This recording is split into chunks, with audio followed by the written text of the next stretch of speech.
अशा या कार्यक्रमाचे संघटनेचे शहराचे अध्यक्ष माझे जाधव, जिल्ह्याचे अध्यक्ष बळीराम काका साळसे,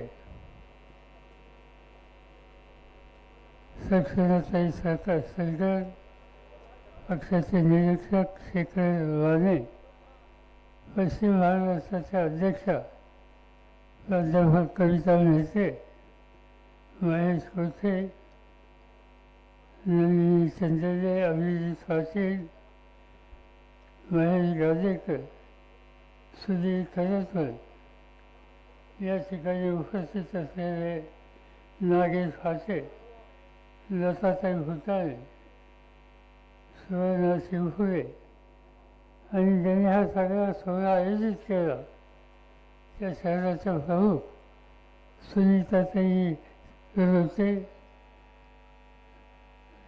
डॉक्टर दादासाहेब रोते, अन्य सगळे सहकारी बंधूंनो, खऱ्या अर्थाने उपस्थित असलेल्या भगिनींनो, आजचा हा संघ कार्यक्रम अतिशय आगळा वेगळा अशा प्रकारचा आहे.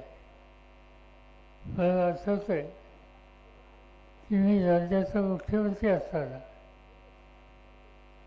देशाचे प्रधानमंत्री राजीव गांधी यांना घेऊन या वस्तीमध्ये आलो. त्यावेळेला राजीव गांधींचं दर्शन लोकांना झालं आणि काही महत्त्वाच्या प्रश्नांची सोडवणूक त्यांच्या अंमलबजावणीमधून झाली. त्याची आठवण जुने लोक अजूनही काढतात. आज सुनीताताईने हा मेळावा या ठिकाणी आयोजित केला. त्याच्या पाठीमागं या भागातले प्रश्न जे आहेत ते प्रश्न,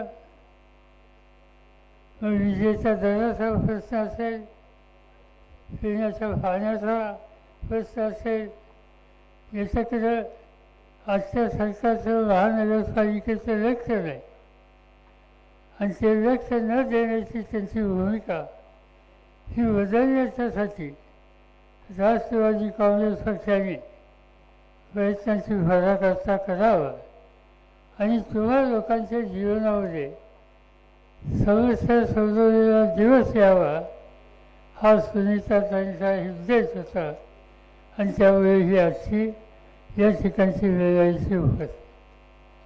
या वेळावेळेला तुम्ही रोज दुपारी पुन्हा चालण्याचा विचार न करता एवढ्या मोठ्या संख्येनं आलात. तुम्हा सगळ्यांचं मी पक्षाचा अध्यक्ष म्हणून मनापासून स्वागत करतो, तुम्हाला धन्यवाद देतो. राष्ट्रवादी काँग्रेस पक्ष महिलांच्या अधिकाराचे उद्देश, त्यांच्या समस्याचे उद्देश अतिशय गांभीर्याने लक्ष देणारा पक्ष आहे. हातामध्ये सत्ता होती त्यावेळेला अनेक गोष्टींची आम्ही सुरुवात केली.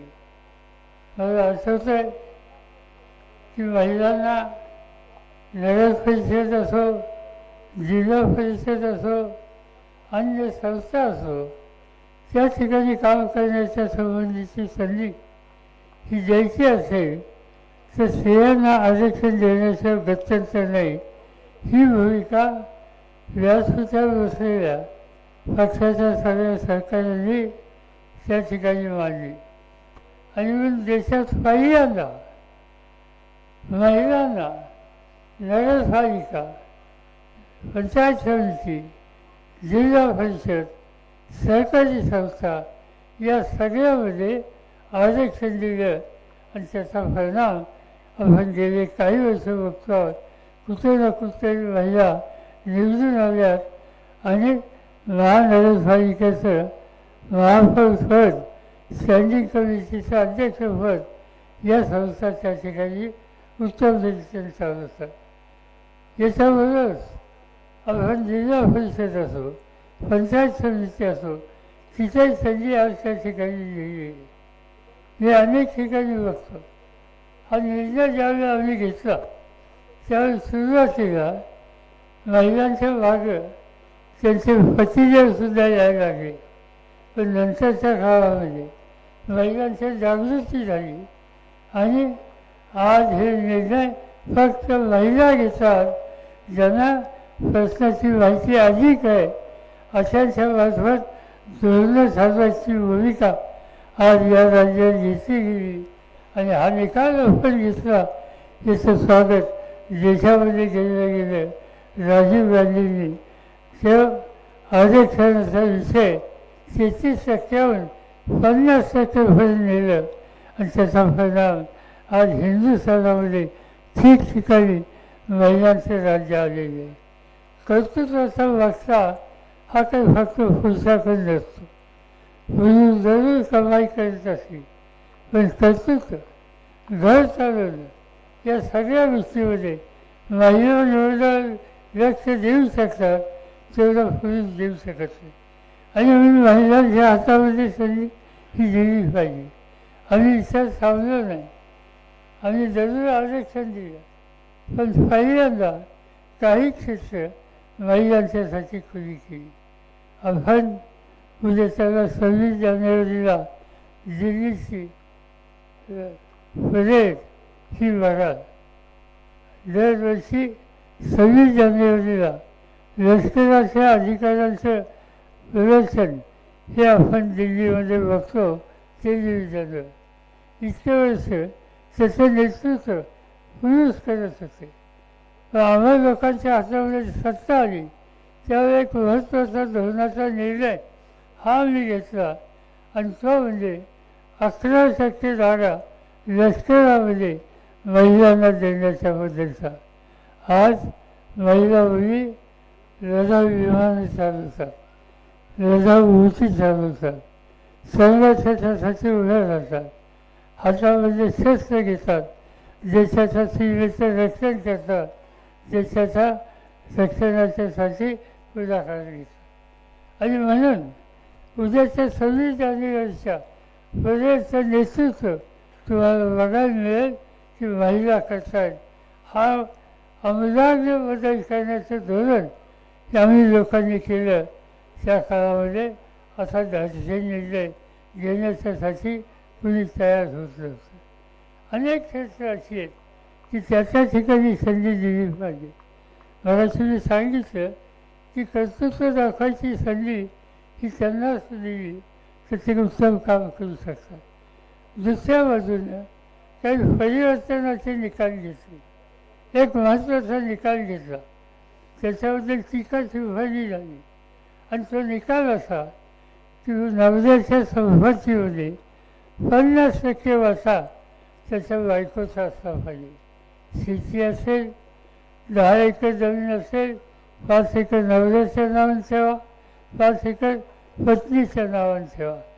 अन्य उद्योग असेल, नवऱ्याची त्या ठिकाणी जमा असेल, 50% त्याचा वाटा महिलाच्या नावाने करा. या सगळ्या गोष्टीला सुरुवातीच्या काळामध्ये विरोध झाला. पण मी अनेक ठिकाणी बघतो की आज स्त्री आणि पुरुष यांना समान संधी मिळते, सन्मान मिळतो. राहण्याचं घर जे आहे त्या घरामध्ये सुद्धा मालकी दोघांची असली पाहिजे. एकट्याच्या नावाने घर चालायचं नाही. उद्या त्याला एखादा व्यक्ती पुरुष असला आणि पत्नीने विरोध केला तर तू घराच्या बाहेर निघ अशा प्रकारचा दमसुद्धा तो देत असतो.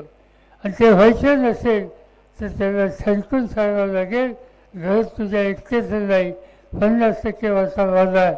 त्याशिवाय त्या दमदाटी करणाऱ्या पुरुषाला नवऱ्याला त्याचं स्थान करणार नाही.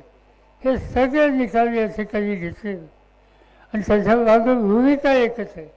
स्त्रियांना अधिकार दिला पाहिजे, त्यांचा सन्मान राखला पाहिजे.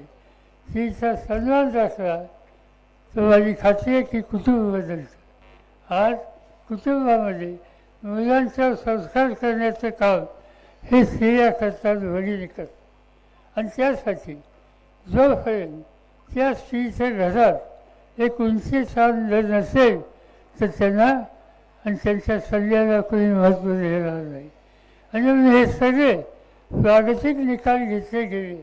त्याच्यामागे हेतू आहे की स्त्रियांची समाजामध्ये कुटुंबामध्ये प्रतिष्ठा वाढली पाहिजे, त्यांचे अधिकार वाढले पाहिजेत. ज्या दिवशी स्त्रियांना अधिकार आहेत हे कळेल त्यावेळेस पुरुषांची भूमिका एक प्रकारची समंजसपणाची राहील. आणि त्यासाठी हे परिवर्तनाचं धोरण आज आम्ही लोकांनी स्वीकारलेलं आहे. या देशामध्ये या राज्यामध्ये अनेक कर्तृत्वान महिला येऊन गेल्या. सावित्रीबाई फुलेंच्यासाठी शिक्षणाचे दरवाजे हे सगळ्यांच्यासाठी खुले करायला प्रयत्न करणारी बघितली. विल्हेवाड्यामध्ये शाळा चालवणारी बघितली. शाळेमध्ये जात असताना एक महिला शिक्षक म्हणून जाते हे त्या काळाच्या पुण्याच्या काही ठराविक वर्गाला पचलं नाही. आणि म्हणून सावित्रीबाईंच्या अंगावर खडं मारले, शेण मारलं, पण तरीसुद्धा गरज असली तर दुसरी साडी बरोबर घेऊन जाईल, पण मी ज्ञानदानाचं काम थांबवणार नाही अशा प्रकारची भूमिका सावित्रीबाईंनी केली. अशा अनेक सावित्रीबाई.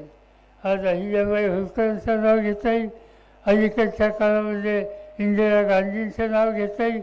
या सगळ्यांनी समाजामध्ये परिवर्तन करण्याच्यासाठी पुढाकार घेतला, सगळ्यांचा आत्मविश्वास वाढवला. आणि स्त्रीचं स्थान हे देशामध्ये आहे महत्त्वाचं हा विचार सर्वत्र प्रस्तुत करण्याच्या बद्दलची भूमिका आज त्यांनी घेतलेली. आणि म्हणून हे काम आपल्याला चालू ठेवायचे. उद्या निवडणुकाची कोणाला मत द्यायचं असेल तर द्या, पण 50% भगिनी ज्या वेळेला मताला जातील त्यावेळेला त्या राज्याचा, त्या मतदारसंघाचा आणि त्या देशाचा चेहरा हा बदलण्याचा राहणार नाही. आज युरोप खंडात आपण गेलो तर युरोप खंडामध्ये 50% भगिनी तिथलं सरकार चालवतात. आज इंग्लंडमध्ये एक भगिनी त्या देशाची प्रधानमंत्री होऊ शकते, स्वीडनमध्ये होऊ शकते, फ्रान्समध्ये होऊ शकते. आणि आपला देश आणि त्याचा कारभार चालू शकते. तर हिंदुस्थानामध्ये ते अशक्य नाही. आणि त्याच्यासाठी आत्मविश्वासानं तुझे उभं राहिलं पाहिजे. जिथं अधिकार आहे त्या अधिकाराचे आम्ही हिस्सेदार आहोत ही भूमिका घेतली पाहिजे. आणि ते करून आपण जर काम केलं तर माझी खात्री आहे की प्रशासनाची गुणवत्ता ही वाढल्याशिवाय राहणार नाही.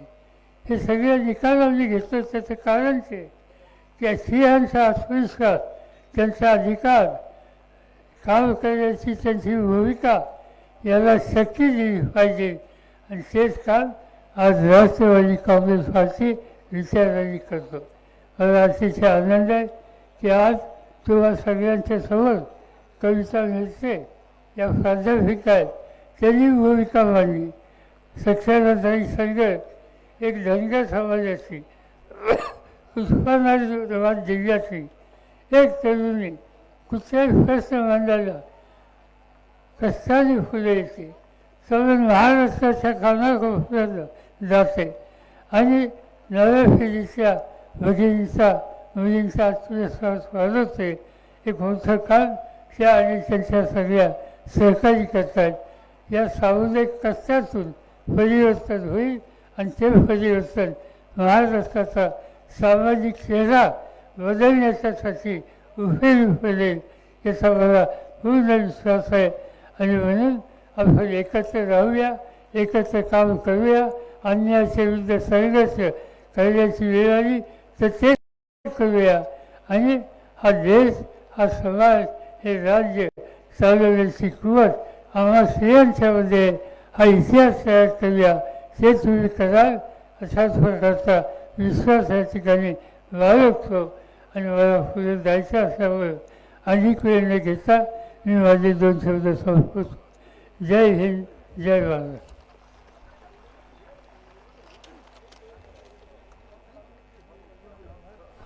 एकजुटीच्या विश्वासाचा निर्धार या भव्य निर्धार मेळाव्याच्या निमित्तानं पवार साहेबांनी इथं व्यक्त केला. आणि यानंतर सभा संकेतानुसार आभार प्रदर्शन डॉक्टर रोटे सर या ठिकाणी करतायत. राष्ट्रवादी काँग्रेस सोलापूर शहर आघाडीच्या वतीने आजचा जो आयोजित मेळावा केला त्या मेळाव्याला आवर्जून आलेले आमचे राष्ट्रीय नेते आदरणीय शरदचंद्रजी पवार साहेब, त्याचबरोबर शेखरजी माने, मैत्रीताई, सलगरताई, त्याचबरोबर सोलापूर शहर सर्व ज्येष्ठ नेते आलेल्या सगळ्या माझ्या बंधूंनो भगिनींनो, अतिशय आपण वेळात वेळ काढून या ठिकाणी आला त्याबद्दल आपल्या मनापासून आभार मानतो आणि अध्यक्ष म्हणून आजचा कार्यक्रम संपला असे जाहीर करतो. काही दिशातून घुमला सर्वांना एक विनंती आहे, कृपया कुणीही बाहेर एकत्रितपणे पडण्याचा विचार करू नका. थोडंसं एक 10 मिनिटं थांबा आणि सहकार्य करा. या निमित्तानं संपूर्ण या भागातूनच नाही तर संपूर्ण सोलापूर जिल्ह्याच्या कानाकोपऱ्यातून भरगच्च संख्येनं आपला प्रतिसाद आजच्या या